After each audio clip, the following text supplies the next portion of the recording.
তুমি কি মনে করো আসলে যে ধর্ম এবং রিলিজিয়ন এর সাথে কোনো কানেক্টিভিটি আসলেই আছে কিনা, অথবা এটা কিভাবে ব্যাখ্যা করা যায়? এর আগে তোমাকে যেটা জানা উচিত যে সাহিত্য কি, আসলে সে সাহিত্য হচ্ছে গিয়ে একটা লেন্স।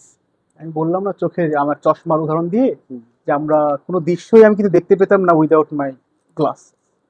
তো আমি চশমা ছাড়া যেমন কিছু দেখি না, তো মানুষ পৃথিবীর কোনো কিছুই সত্যিকার অর্থে বুঝতে পারতো না যদি না সে আর্টিস্টিকলি সাহিত্যের সাথে না থাকতো।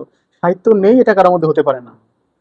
মানুষ যে কথা বলতে পারে, ভাষাটাই হচ্ছে সর্বপ্রথম আর্ট, হ্যাঁ, সর্বপ্রথম সেটাই। সাহিত্যের অংশ। তো ধর্ম সে প্রতিষ্ঠা হয়, ধর্ম, এই যে ধর্ম ব্যাপারটা কারোর মধ্যে ঢুকে, এই ফিল্টারটাই হচ্ছে এই সাহিত্য। দেখো না, আমি বলি পৃথিবীর সমস্ত ধর্মীয় গ্রন্থ দেখো কবিতায় লেখা।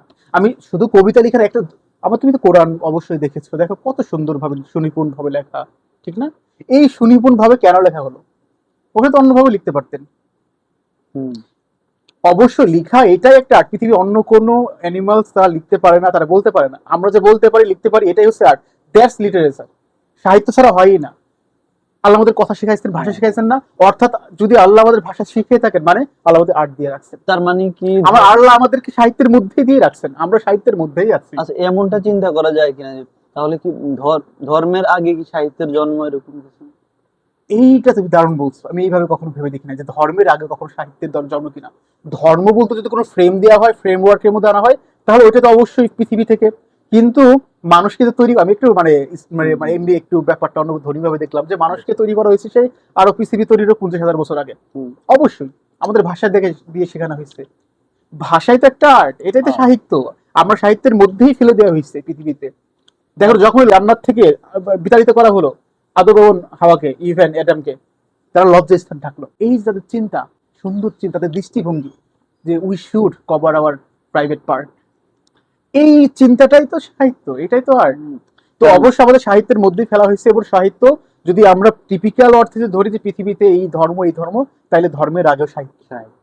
তার মানে আমার ফ্রেমটা আমি কিন্তু বুঝতে হবে। ঈশ্বরকে বলি নাই, হুম। আমি কোনো ঈশ্বরকে বলি না সে যদি আমরা ঈশ্বরকে বিশ্বাস করি সেই স্রোতে বললাম যে ঈশ্বর সবার আগে, কিন্তু হ্যাঁ, ঈশ্বর মানুষকে তৈরি করেছেন কিন্তু ধর্মের আগে ধর্মের আগে। সাহিত্য।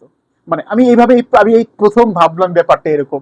বুঝতে পারছি, তার অবশ্য মানে। কিন্তু অবশ্যই পৃথিবী প্রতিটা ধর্ম, প্রতিটি দর্শন, প্রতিটি চিন্তা, প্রতিটি বিশ্বাসই হচ্ছে কি সাহিত্যের অংশ। উইদাউট লিটারেচার, উইদাউট আর্ট, আমি তো আর্ট নিয়ে বেশি কথা বলছি। তার মানে আমরা সাহিত্যটাকে বুঝতে পারলেই হচ্ছে আমরা এটা ডিফাইন করতে পারবো খুব ইজিলি, তাই না? ধর্মকে ডিফাইন, ধর্মকে বোঝার জন্যই তোমার আর্ট লাগবে, সাহিত্য লাগবে। সাহিত্য লাগবে।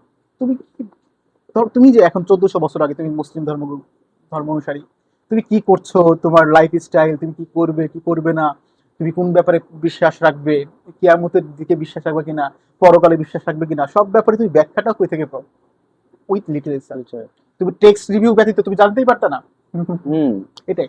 কিন্তু আমি তোমাকে সাহিত্যটাকে, সম্ভবত আমি তোমাকে আরো ছোট করে দেখালাম যে সাহিত্য এর থেকেও বড়। বুঝতে পেরেছো? তুমি যেখানে বসে আছো না, হুম। দুজন পাশাপাশি বসে আছি, এটাও আর্ট। হ্যাঁ। বুঝতে পেরেছো? ওই যে আমরা কত সুন্দর করে বললাম, আর দেখো বালিশটা এখানে রেখেছি।